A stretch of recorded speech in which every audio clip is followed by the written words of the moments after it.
मुक्क मुलीचं प्रेम भाग 1. सकाळचे 7 वाजले होते. अन्वी घराच्या अंगणात रांगोळी काढत होती. ती जन्मापासून बोलू शकत नव्हती, पण तिच्या चेहऱ्यावरचं हसू कोणाच्याही मनात जागा बनवायचं. आई वडील गेल्यानंतर ती काकाच्या घरी राहत होती. काकू मात्र तिला रोज टोमणे मारायची. तुझ्यासारख्या मुक्या मुलीचा काय उपयोग? आयुष्यभर आमच्यावरच ओझं आहेस. अन्वीच्या डोळ्यात पाणी आलं, पण ती शांत राहिली. त्या दिवशी बाजारातून घरी येताना एका भरधाव कारने एका लहान मुलाला धडक देण्याची वेळ आली. अन्वीने क्षणाचाही विचार न करता त्या मुलाला बाजूला ओढलं, मात्र ती स्वतः रस्त्यावर पडली. तेवढ्यात तिथून एक तरुण डॉक्टर जात होता, डॉक्टर आरव. त्याने लगेच अन्वीला हॉस्पिटलमध्ये दाखल केलं. ती शुद्धीवर आली तेव्हा आरवने विचारले, तुझं नाव काय आहे? अन्वीने वहीत लिहिलं, अन्वी. आरव हसला, तू बोलत नाहीस का? पण तुझे डोळे खूप काही बोलतात.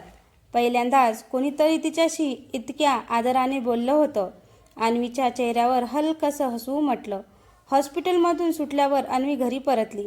काकूने दार उघडताच रागाने विचारलं, कुठे होतीस इतका वेळ? घरात काम कोण करणार?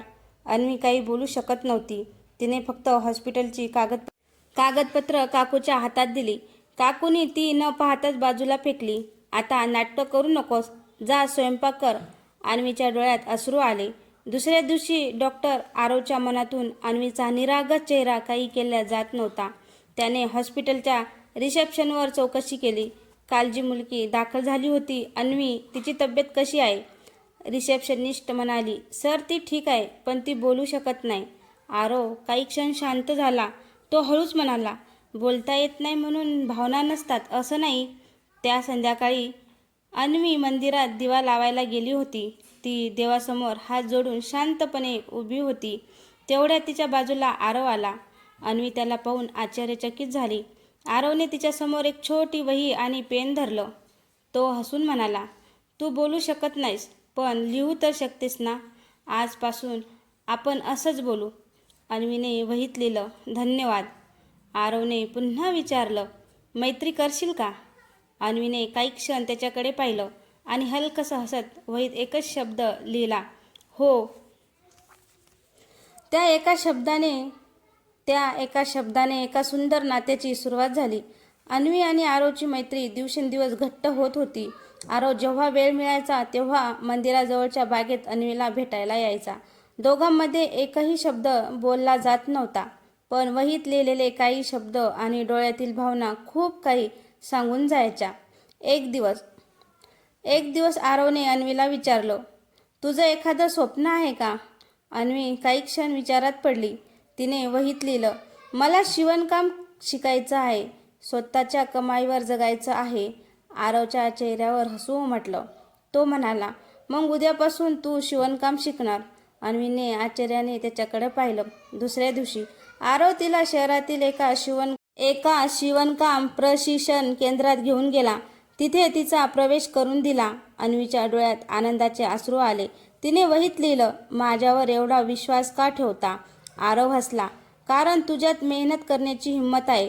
हे सगळं दूर उभा असलेल्या काकूने पाहिले. घरी पोहोचताच ती रागाने ओरडली, तो डॉक्टर तुला रोज का भेटतो?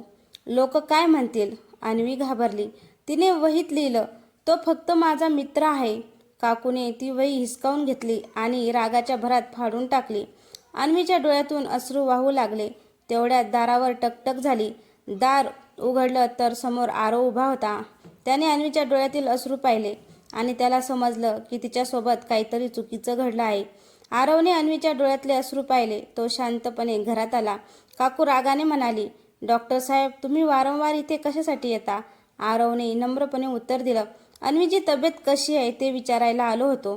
काकू उपहासाने हसली, तिची काळजी करण्याची गरज नाही, ती आमच्या सोबतच राहते. आरवने काही वाद घातला नाही. तो निघून गेला. दुसऱ्या दिवशी अन्वी शिवणकामाच्या वर्गात गेली. तिच्या पहिल्याच दिवशी तिने एक सुंदर फ्रॉक शिवला. शिक्षिकेने तिचं कौतुक केलं. अन्वी, तुझ्या हातात खूप कला आहे. अन्वीच्या चेहऱ्यावर आनंद फुलला. संध्याकाळी आरव तिला भेटायला आला. त्याने तिच्या हातात एक छोटी भेट दिली. अन्वीने उघडून पाहिलं. आत नवीन वही आणि रंगीत पेन होते. आरव हसून म्हणाला, तुझी जुनी वही फाटली म्हणून आता यामध्ये आपण आपलं बोलणं लिहायचं. अन्वीच्या डोळ्यात पुन्हा अश्रू आले. यावेळी ते दुःखाचे नव्हते, ते आनंदाचे होते. तिने वहीत लिहिलं, माझ्यासाठी इतकं कुणीच केलं नव्हतं. आरवने उत्तर लिहिलं, कारण तू त्याची पात्र आहेस.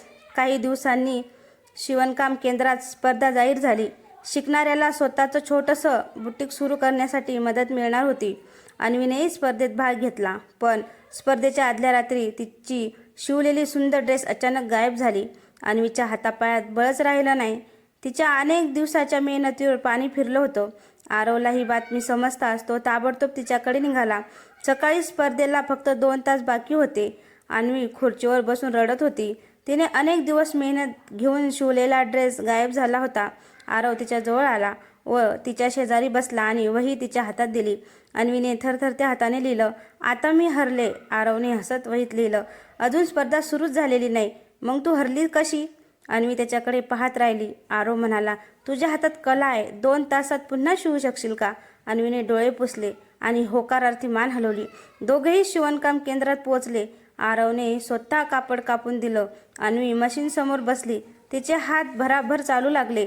1 तास, 1.5 तास, अखेर शेवटचा टाका पडला. तिने सुंदर गुलाबी रंगाचा ड्रेस तयार केला. सगळे आश्चर्याने तिच्याकडे पाहू लागले. स्पर्धेचा निकाल जाहीर झाला. 3रं बक्षीस, 2रं बक्षीस आणि 1लं बक्षीस मिळालं अन्वीला.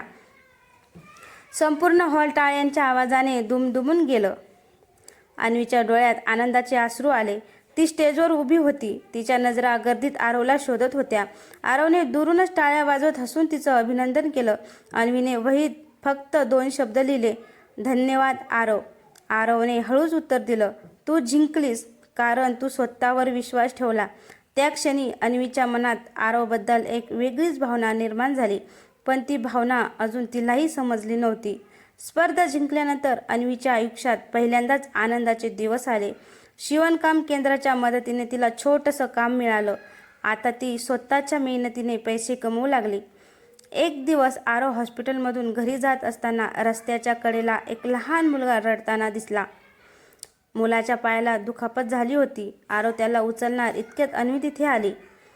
तिने पटकन मुलाला जवळ घेतलं, त्याचे अश्रू पुसले आणि हातवारे करून त्याला शांत केलं. मुलगा लगेच हसायला लागला. आरव आश्चर्याने तिच्याकडे पाहत राहिला. तो मनात म्हणाला, जी मुलगी स्वतःचं दुःख विसरून दुसऱ्यांना हसवते ती खूप वेगळी आहे. काही दिवसांनी हॉस्पिटलमध्ये रक्तदान शिबिर आयोजित करण्यात आलं. अन्वीही तिथे आली. तिला बोलता येत नसल्यामुळे काही लोक तिच्याकडे वेगळ्या नजरेने पाहत होते. एक महिला कुजबुजली, ही तर बोलूच शकत नाही. हे ऐकून अन्वीचं मन दुखावलं. आरवनं ते ऐकलं. तो सर्वांसमोर उभा राहिला आणि म्हणाला, माणसाची ओळख त्याच्या आवाजाने होत नाही, तर त्याच्या मनाने होते. सगळे शांत झाले. अन्वीच्या डोळ्यात पुन्हा पाणी आलं, पण यावेळी ते अभिमानाचे अश्रू होते. त्या संध्याकाळी आरवची आई त्याच्याजवळ आली. ती म्हणाली, आरव, पुढच्या रविवारी एका मुलीला भेटायला जायचं आहे. यावेळी नाही म्हणून नकोस. आरव काही बोलला नाही. त्याच्या डोळ्यासमोर मात्र अन्वीचा चेहरा होता, पण त्याला स्वतःलाच अजून समजत नव्हतं. तो फक्त तिची काळजी करत होता की तिच्यावर प्रेम करू लागला होता. तर मित्रांनो, तुमच्यासाठी मी अशा 2 जबरदस्त अशा स्टोऱ्या घेऊन आलेली आहे. एक आहे मुख्य मुलीचं प्रेम आणि दुसरी आहे श्रीमंत वकील आणि गरीब मुलगी.